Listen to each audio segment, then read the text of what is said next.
Yan, magandang umaga po sa bawat isa. So tayo po ay muli ay mag-aaral ng ating pong serye na tinatalakay patungkol po sa mga pamantayan ng kabanalan or standards of holiness. So, hintayin lang po natin yung ating pong handouts kasi naubusan po ng ink na black. Kaya po matatanggap nyo ay hindi ko alam kung anong kulay na font. So, yan. Tayo po ay papatuloy. So tinalakay po natin ng mga unang pag-aaral natin ng ating kaligtasan o yung layunin ng ating Panginoong Diyos sa pagligtas sa ating mga makasalanan mula sa kaharian ng kadiliman patungo sa kaliwanagan. So meron purpose ang Diyos sa pagtawag sa atin upang tayo may kawangis ng kanyang anak. Kakibat nun yung kabanalan. So dapat sa ating mga manampalataya kung meron mang prominent o nakikita na katibayan ng ating pagiging Kristiyano, walang iba kundi yung ating paglakad ng may kabanalan, ng may katwiran. At nilalakay po natin yon sa ating mga naunang mga talataan, mga paksa. So ngayon, pagkapatuloy po natin yung ating pagtalakay sa standards of holiness, so may maalala tayo po dumako sa pagtingin na yung isa sa pamantayan ng ating kabanalan ay yung pong pag-alam o yung paglalim sa mga o sa bunga, hindi pala mga, sa bunga ng Espiritu.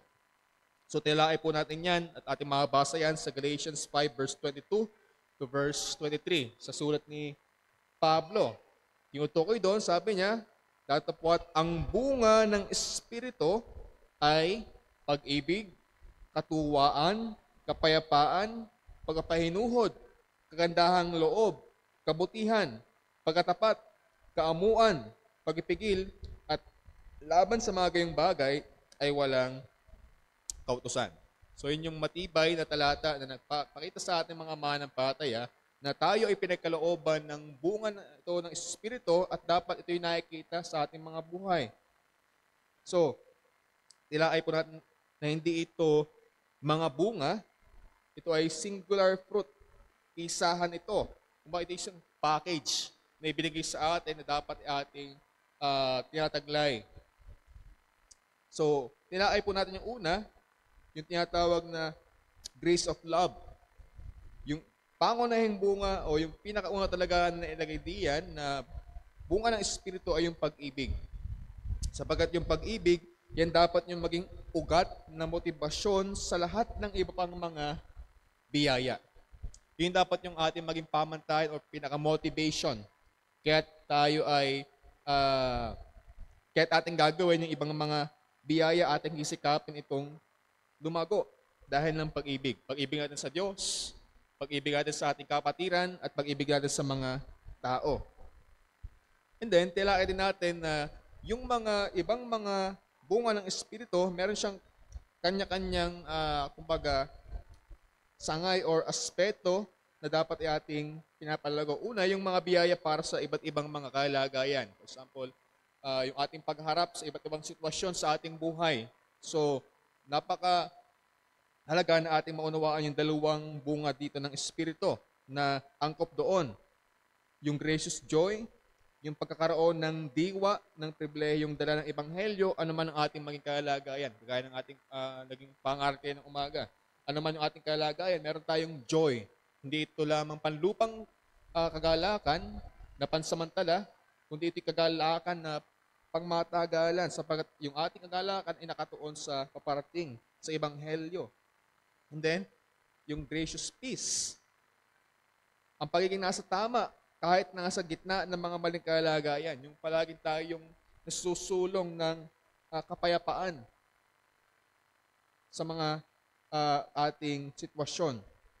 And then, meron din pong mga biyaya para naman sa lahat ng ugnayan.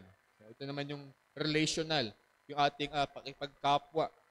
So, tilakay natin itong mga biyayang ito, yung dalawa, applicable ito yung tinatawag kong grace of patience. Pag sabing grace of patience, hindi lamang ito yung pag-iintay or kumbaga patience sa mga paparating na mga bagay, kundi ito ay merong kaugnayan sa ating relasyon. Grace of patience, ito yung mapagpalang pag-itiis na naiiba sa karaniwang pag-itimpi lamang.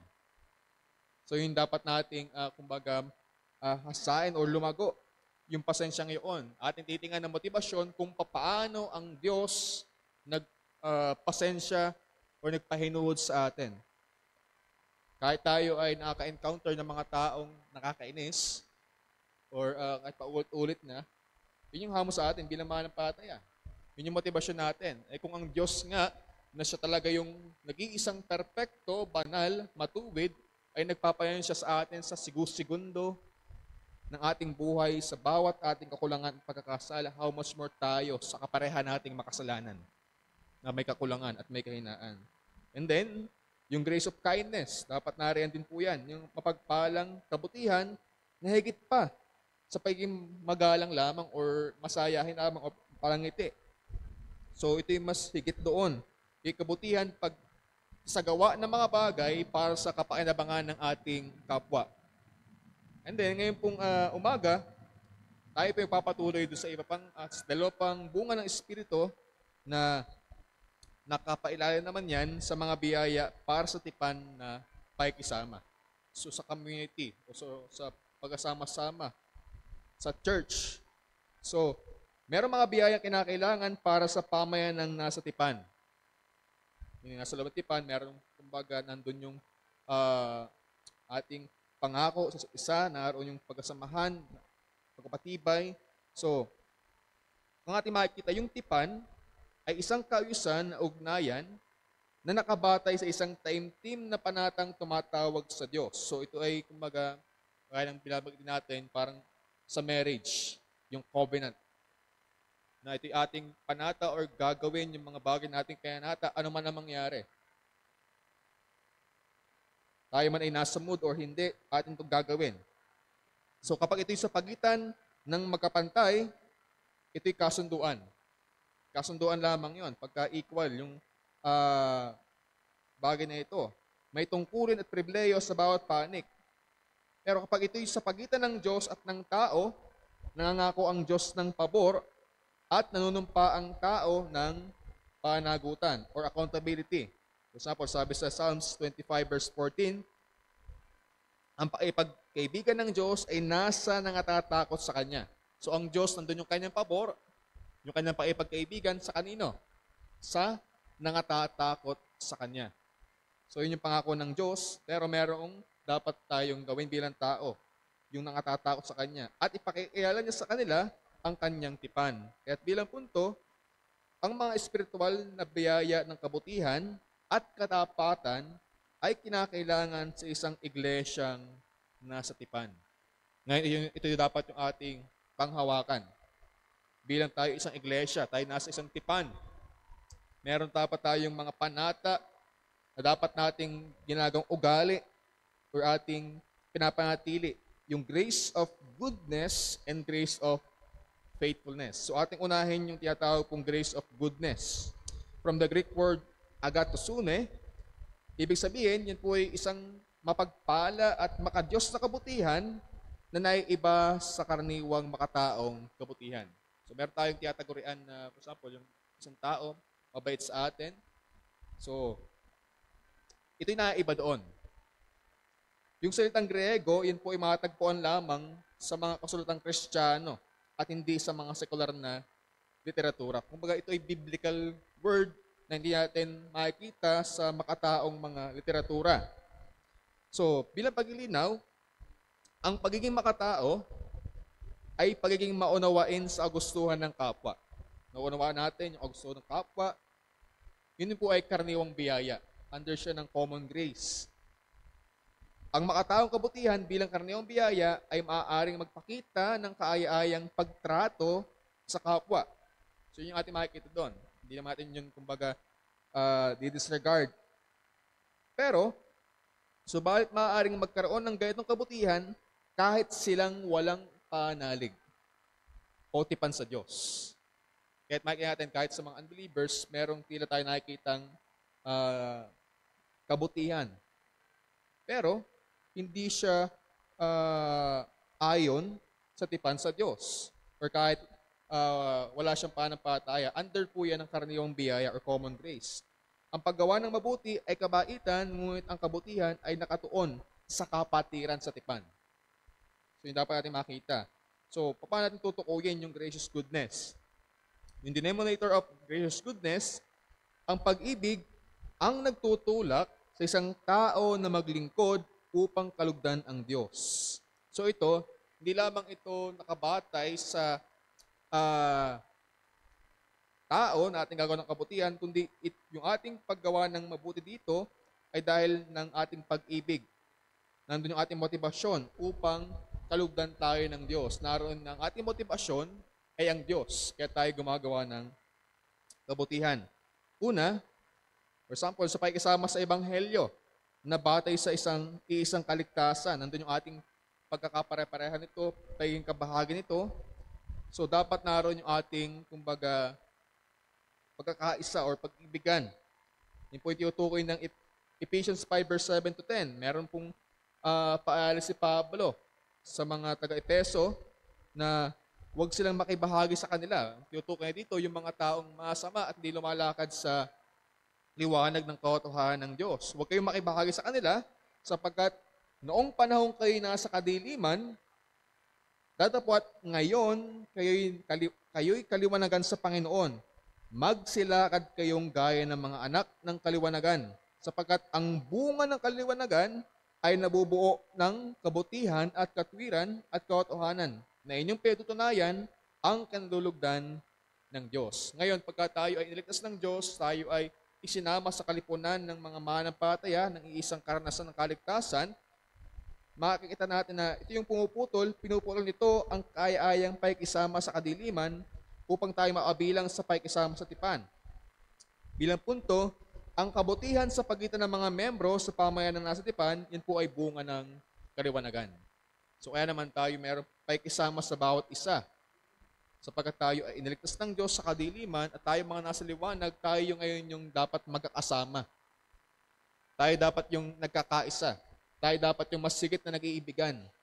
Naputol yung ating ugnayan sa nasa kadiliman at tayo ay nilagay ng Diyos sa kalipunan na nakaranas ng kaliwanagan. So yung liwanag po dito na tinutukoy, yan po yung larawan ng paglapit kay Kristo. Meaning yung ating kaligtasan, conversion. Naliwanagan tayo, nakita natin yung katotohanan. And then, mula sa kadiliman, yung mga unconverted, doon tayo hinango.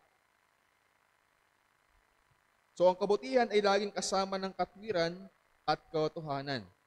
Yun po yung nakakalugod sa ating Panginoong Diyos. Kaya't meron po dapat tayo makita ng tungkulin dito. Yung tungkulin, ang kaya-ayang pakikitungo sa kapwa manampalataya ay nagbubunga ng mga pagkapalang nauukol sa kaligtasan. So dapat nakikita po sa ating mga buhay. Yung ating mabuting pakikitungo sa ating kapwa manampalataya, which is dapat yun yung dapat nakikita sa atin, nagbubunga yan ng mga pagkapalang nauukol sa kaligtasan. Pansin niyo po yung sinabi ni Pablo sa 2 Thessalonians 1 verse 11. Dahil din dito ay lagi namin idinadalangin kayo upang kayo'y ariing karapat-dapat ng ating Diyos sa pagkatawag sa inyo at ganaping may kapangyarihan ang bawat nais sa kabutihan at gawa ng pananampalataya. So kaya naman ito dapat pala yung ating sinasagawa. Meron dapat tayo mabuting pakikitungo sa ating kapwa manampalataya sapagkat yan yung magpapatibay sa atin bilang isang iglesia. Ang sabi po ni Jerry Bridges sa kanyang aklat na The Practice of Godliness, page 191, sabi niya, kailangan nating linangin ang isang mabuting kalooban, ang pagiging maunawain sa damdamin ng iba, at ang taos-pusong hangarin ang kanilang kasiyahan. Ngunit hindi sapat ang pagiging maunawain lamang. Itinutulak tayo ng biyaya ng kabutihan na kumilos upang tugunan ang kanilang pangailangan. So yun po yung kumpleto. Yun yung dapat nating sinasagawa. Hindi lamang natin nauunawaan, hindi dapat tayo maunawain, kundi ating, sinisik yung kabutihan ng ating kapwa sa pamamagitan ng pagkilos, pagbibigay ng aksyon. Kaya bilang babala po dito, dapat nating makita ang pagiging kalugod-lugod sa kapwa ngayon, bilang ako makapag-ingat sa atin na maging ganito yung ating motibasyon, ang pagiging kalugod-lugod sa kapwa para sa pansariling kasiyahan ay hindi kalugod-lugod sa Diyos. Kung kaya lamang tayo gagawa ng mabuti sa ating kapwa, para sa ating sariling motibasyon, sariling agenda, meron tayong layunin, hindi ito kalugod-lugod sa Diyos. Sabi sa 1 Thessalonians 2 verse 4, kundi kung paanong kami minarapat ng Diyos upang pagkatiwalaan kami ng Ebanghelyo, ay gayon namin sinasalita, hindi gaya na nagbibigay lugod sa mga tao, kundi sa Diyos na sumusubok ng aming mga puso. Pinapakita ni Pablo yung kanyang layunin. Kahit nandun yung kanyang paggawa ng kabutihan sa kapwa, ang motibasyon niya ay Diyos. At hindi para sa kanilang sa mga sarili. Hindi siya man-pleaser, kundi ang piniplease niya yung ating Panginoong Diyos. Pangalawa, naroon po yung spiritual na pagkakapatiran sa pamagitan ng biblical na katuruan. Yung po itinutukoy ni Pablo sa Romans 15 verse 14. Itutukoy niya yung, kumbaga, yung paikisama na sa isa't isa. Sabi niya, mga kapatid ko. Sabi niya po dito, at ako naman ay aking sarili. Ako naman sa aking sarili ay naniniwalang lubos tungkol sa inyo, mga kapatid ko, na kayo naman ay mga puspos ng kabutihan, pinuspos ng lahat ng kaalaman, na anupat makapagpapaalala naman kayo sa isa't isa. So napakalaga pala ng ating paglago sa biblical na katuruan sa pagkapatibay ng ating pagkasamahan bilang magkakapatid. Para sa anong layunin? Upang makapagpaalala naman kayo sa isa't isa. So ating papansinin diyan, makikita na po natin na ang pagtuturo sa iglesyang nasa tipan ay parehong opisyal at mutual. Kapwa nagtuturo at tinuturuan. Yun dapat nating makita. Yun ay tayo nagkakaisa sa ating paglago sa kaalaman sa salita ng Diyos upang tayo tumibay. So bilang punto, merong kagandahan sa bawat antas ng pagtuturo. Hindi ibinubukod ang alinman. So ang mga doktrina ay tinuturo ng mga itinalagang tagapagturo tungo sa kaaya-ayang kabanalan. At yung mga payo or counsels ay pinagpapalitan sa isa't isa sa mapagpalang paikisama ng mga alagad. So sa lahat ng yan, yung mga pagtuturo, mga counsels, pagpapayo, pagpapaalahan sa isa't isa, yan po ay naroon na dapat ay nangyayari sa isang iglesia para sa ating ikatitibay. So kaya bilang babala, ang hindi kaaya-ayang asa sa pagtuturo o hindi pagtanggap ng payo, yan po ay tanda ng spiritual na kakulangan o imaturidad o masama pa roon. So yun dapat yung paghingalan natin sa bawat isa. Kung hindi maayos ang ating pagtuturo o yung pagtanggap ng payo, tanda yan ng ating spiritual na kakulangan na kung saan ay hindi narapat sa ating bilang mga manampalataya. So yun yung una dapat natin makita, yung unang dalawa, dapat natin makita kaya tayo gagawa ng kabutihan sa bawat isa bilang iglesia sapagkat meron tayong pakikisama sa Ebanghelyo. Isa yung ating naranasan, meron tayong pagkakabahagi. Then pangalawa, naroon dapat tayong lumalago sa biblical na mga katuruan. Pangalawa, yung po tinatawag na grace of faithfulness. So, dyan po kinuha yung word na faith. Sa Greek word pistis. Ibig sabihin, yan po yung isang mapagpalang katapatan na naiiba lamang sa karaniwang katapatan lamang or pagiging loyal. Iba po yun doon. Sapagkat yung salitang ginamit dito, ang salitang ito ay ginamit para sa pangkalahatang pananampalataya, para sa nakapagliligtas na pananampalataya, o para sa Kristiyanong katapatan. So, bilang paglilinaw, yung karaniwang katapatan ay pagiging tapat sa tungkulin sa isang grupo o nakakataas. Isang karaniwang biyaya or under din yan ng common grace na nagagawa din kahit ng mga hindi mananampalataya. Pero ang dapat natin makita dito pag sinabing grace of faithfulness. So again, dapat natin makita na ang pag-ibig ang nagtutulak dapat sa atin sa pagtupad ng mga pananagutan sa tipan. Yun yung palagi dapat maging motivation natin. Kaya tayo ay una gagawa ng kabutihan sa ating kapwa mananampalataya. Pangalawa, kung bakit dapat tayo magkatapat. Dahil tayo umiibig sa Diyos. Sabi nga sa Psalms 50 verse 5, pisanin mo ang aking mga banal sa akin, yaong nakikipagtipan sa akin sa pamagitan ng hain. So, meron dalawang bagay dito na natin makikita. Una, Ang mga pananagutan sa Diyos ay higit sa anumang ugnayan ng tao. So bilang mga mananampalataya, yun dapat yung ating makita, yung ating mga pananagutan, yung ating mga responsibilidad or tungkulin, dapat natin tingnan siya na higit siya sa anumang pantaon natin na ugnayan. Sapagkat kung ating titingnan, maaaring labagin ng katapatan sa tao ang katapatan natin sa Diyos o yung pag-compromise. Maaari tayong maging tapat sa paningin ng tao, pero ang tanong, tayo ba'y tapat sa Diyos? So dapat hindi natin ikompromiso yung ating katapatan sa Diyos sa pagiging tapat lamang sa mga tao. So bilang punto, hindi natin dapat itali ang ating budhi sa mga patakarang gawa ng tao kung wala namang utos ng Diyos. Kaya dapat yung hamos sa atin lumagos sa salita ng Diyos at maging maatag dito, manindigan tayo sa ating pananampalataya.